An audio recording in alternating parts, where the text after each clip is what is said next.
is a Hyundai Ioniq 5N, engineered with the sound of a 2-liter 4-cylinder to fool your friends into thinking it burns dinosaurs, when it actually burns rubber.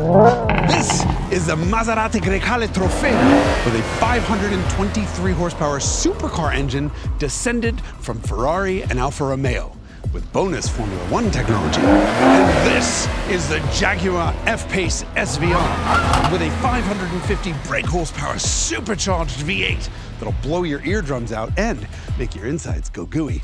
And this is a Porsche Macan GTS that has 116 fewer horsepower, but don't count it out because we all know Porsche's horses are stronger than everyone else. And this has no business being here. This is the 657 horsepower Lamborghini Urus Performante. So what's it doing here? Racing.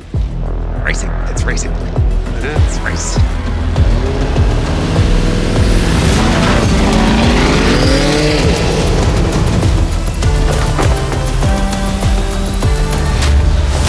This episode of the Ultimate Drag Race Replay is brought to you by the Valentine 1 radar locator. Find the radar before it finds you. Because it always does. Oh, thank you. See? The Ioniq 5N is the N brand's first all-electric performance car. Its rear motor makes 406 horsepower.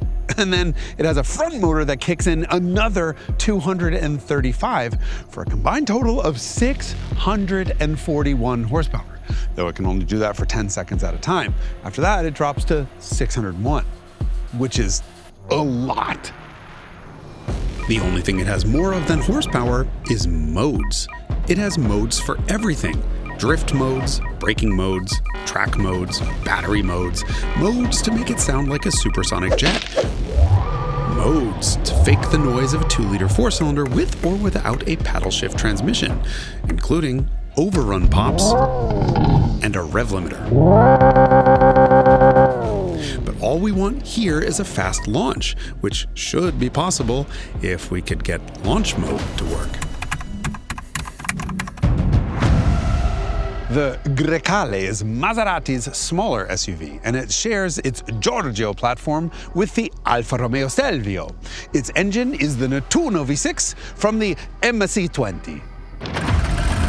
That motore is a 523 horsepower twin-turbo odd-fire V6 descended from Ferrari's F154 V8, with Ioniq heads that give it Formula One derived ignition pre-chambers for extra power and economy.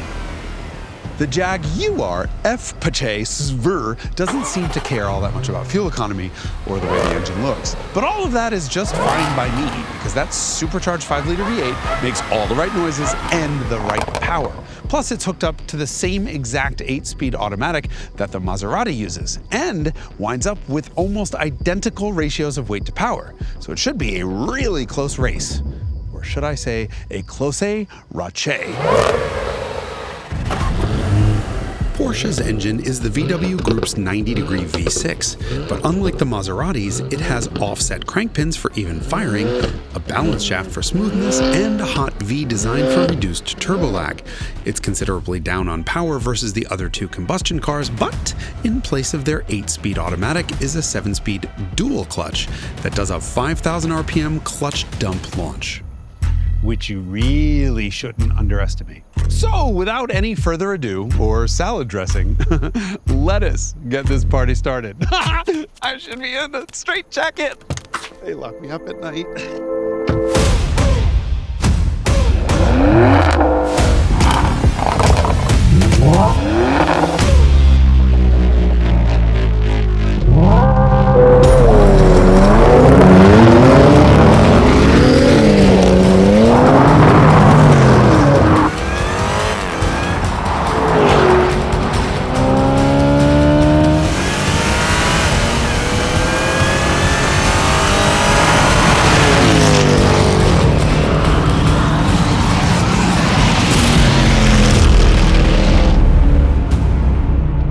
I'm gonna say this with a straight face. A Hyundai just destroyed the fastest versions of a Porsche, a Maserati, and a Jaguar. A Hyundai just banged off an effortless 3-second flat run to 60 and crossed the quarter mile at 123 miles an hour.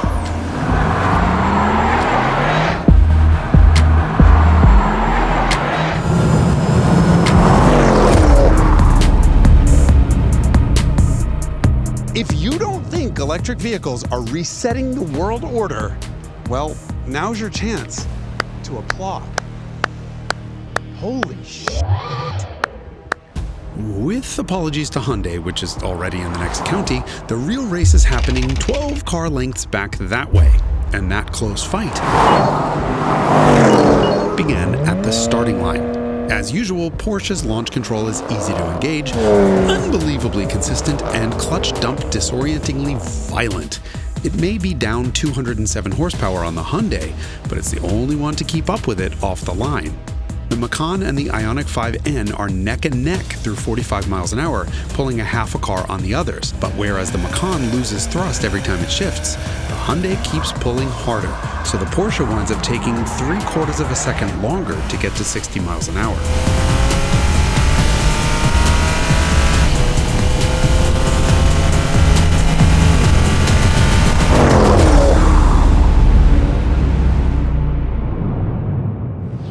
With their torque converter automatics, the Maserati and Jaguar launch with brake torque. It takes a while, but the Maserati builds so much boost that the V6 can overwhelm its brakes and creep forward. And when you let it free, it immediately noses ahead of the Jaguar, whose supercharged V8 builds boost only with revs. But build it does, and the Jag just pulls like a freight train. It takes half the track length to do it, but it finally ekes in front of the Maserati.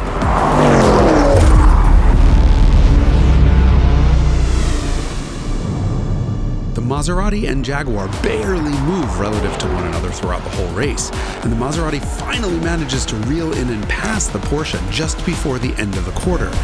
This is amazingly close.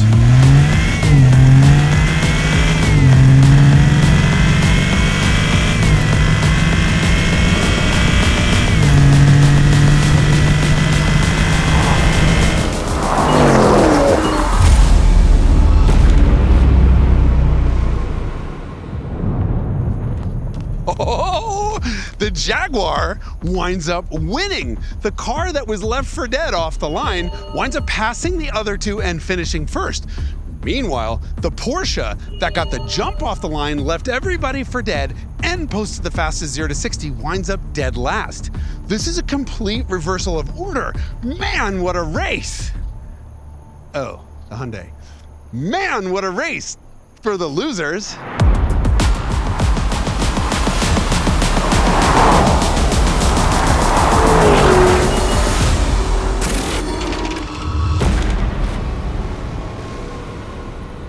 We need a Lamborghini code red. This is an emergency. And we got our emergency Lambo courtesy of our friends at Falcon Car Rental in Los Angeles. Visit them on the web and use coupon code Haggerty for an up to 35% discount on an exotic car rental. Link above and in the description below. Thank you, Falcon. We couldn't do this without you.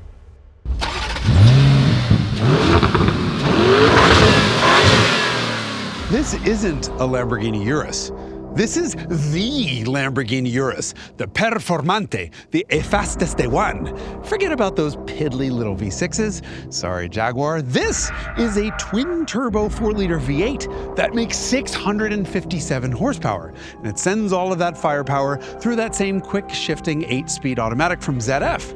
Let's forget for a second that you could buy 4 of these for the price of that. The only thing that matters here is power to weight, and these two cars are identical. So it's time to put that little rat in its place.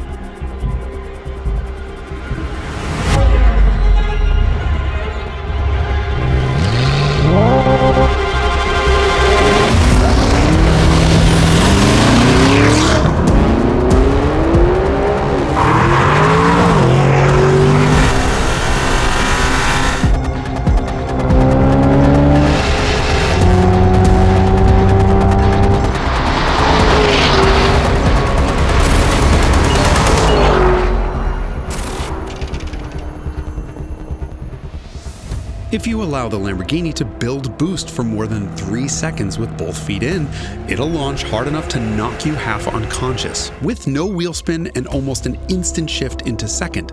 It's enough to pull a car length on the Hyundai. The Lambo's acceleration trails off in second though, while the Hyundai's builds, and so the EV blows right by it and wins the race to 60 miles an hour by just short of a quarter second. And from there, the Hyundai, and I can't believe I'm saying these words, gradually and consistently pulls on the Lamborghini, crossing the line half a second and 5 car lengths sooner, traveling 6 miles an hour faster. Unbelievable. Oh, remember all those modes we mentioned earlier? Well, we put the Ioniq 5N into E-Shift mode, which simulates a combustion engine and an 8-speed dual-clutch auto. In this mode, with no launch control available, 0 to 60 rises to 3.6 seconds, and it winds up pulling off only a 12-second flat run. So, if you're in an Ioniq 5N and you want to help your buddy out who's driving a Lamborghini next to you, you can have it simulate a 4-cylinder, and you'll lose by 4/10.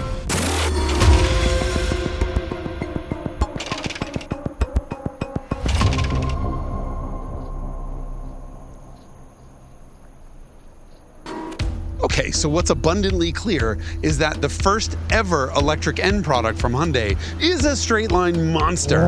It dispensed with 3 of the fastest performance SUVs we could find, all of which cost vastly more than it does. And then it beat the fastest version of Lamborghini's super SUV. I mean, that Hyundai's performance is so far out of its league that it's barely believable. Well, believe it. This video is brought to you by the Hagerty Drivers Club, which includes a subscription to our award-winning magazine, 24/7 flatbed roadside assistance, and far more. Join or get more info at the link below.